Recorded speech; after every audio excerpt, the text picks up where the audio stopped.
নমস্কার, আপনি দেখছেন সনাতনের পথে। আজকের ভিডিওটা খুব গুরুত্বপূর্ণ, কারণ এই প্রশ্নটা শুধু নতুন প্রজন্ম না, প্রায় সবাই কোনো না কোনো সময় করেছে। যদি ভগবান এক হন, তাহলে এত দেবতা কেন? এই প্রশ্নটা অনেক সময় কৌতূহল থেকে আসে, আবার অনেক সময় আসে সন্দেহ বা বিভ্রান্তি থেকে। কেউ বলেন, তোমরা তো অনেক দেবতা মানো। কেউ বলেন, এক ঈশ্বর হলে এত নাম এত রূপ কেন?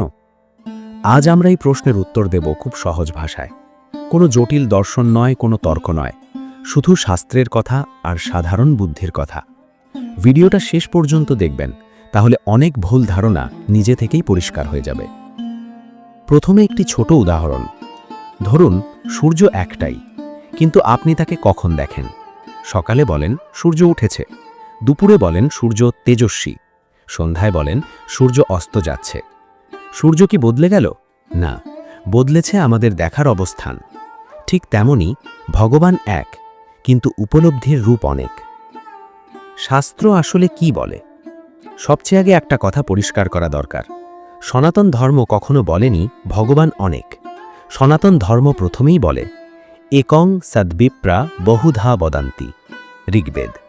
অর্থাৎ সত্য এক, জ্ঞানীরা তাকে নানা নামে ডাকেন। এখানেই পুরো বিষয়টা পরিষ্কার। ভগবান এক, কিন্তু মানুষের ভাষা, মন, অনুভূতি এক নয়। তাহলে দেবতা কারা? এখানে সবচেয়ে বড় ভুলটা হয়। অনেকে ভাবেন ব্রহ্মা, বিষ্ণু, শিব, দুর্গা, কালী, গণেশ এরা সবাই আলাদা আলাদা ঈশ্বর। কিন্তু শাস্ত্র এটা বলে না।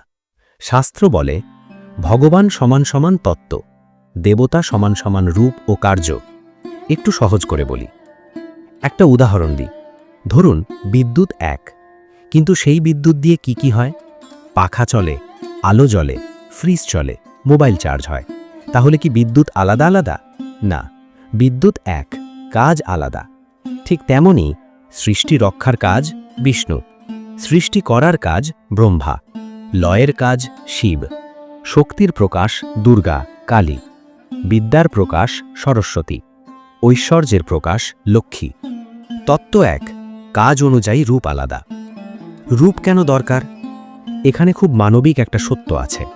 মানুষ নিরাকারকে ধরতে পারে না সহজে। আপনি কি ভালোবাসা দেখেছেন?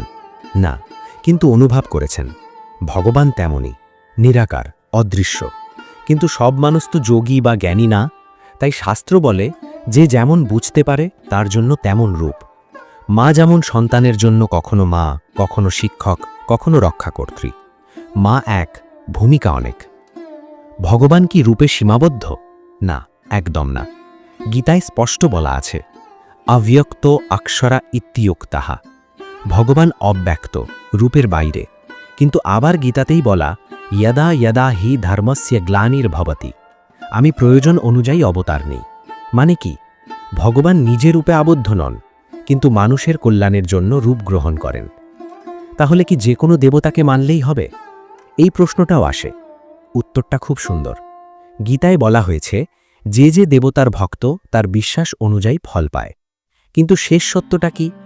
সব পূজা, সব ভক্তি, সব পথ শেষে গিয়ে এক জায়গাতেই মিশে। যেমন নদী অনেক, সাগর এক। একত্ববাদ বনাম বহুরূপ আসলে দ্বন্দ্ব নয়।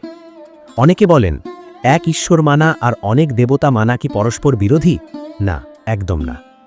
একত্ববাদ মানে তত্ত্বে এক, বহুরূপ মানে প্রকাশে অনেক। এটা দ্বন্দ্ব নয়, এটা গভীরতা। যে ধর্ম বলে আমার পথটাই একমাত্র, সে ধর্ম সীমা টানে। আর সনাতন বলে তুমি যে পথেই যাও, সত্য এক। এই প্রশ্নটা কেন এত জনপ্রিয়? কারণ আমরা রূপ দেখেই সিদ্ধান্ত নিই। আমরা মূর্তি দেখি কিন্তু তত্ত্ব দেখি না।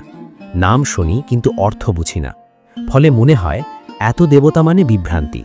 আসলে এটা বিভ্রান্তি নয়, এটা মানুষের মন অনুযায়ী দর্শনের স্বাধীনতা। শেষ কথা, যদি কেউ আজ থেকে একটা কথা মনে রাখেন, সনাতন ধর্ম বহু ঈশ্বরবাদ নয়। সনাতন ধর্ম সর্বব্যাপী এক সত্যের দর্শন। ভগবান এক, কিন্তু তাকে বোঝবার পথ অনেক। যার যেভাবে হৃদয় খোলে ভগবান সেভাবেই ধরা দেন। এই ভিডিওটা যদি ভালো লাগে, ভাবতে বাধ্য করে, তাহলে লাইক করবেন, শেয়ার করবেন। আর এমন গভীর কিন্তু সহজ আলোচনা পেতে সনাতনের পথে চ্যানেলটিকে সাবস্ক্রাইব করতে ভুলবেন না। আবার দেখা হবে পরবর্তী ভিডিওতে। ধন্যবাদ।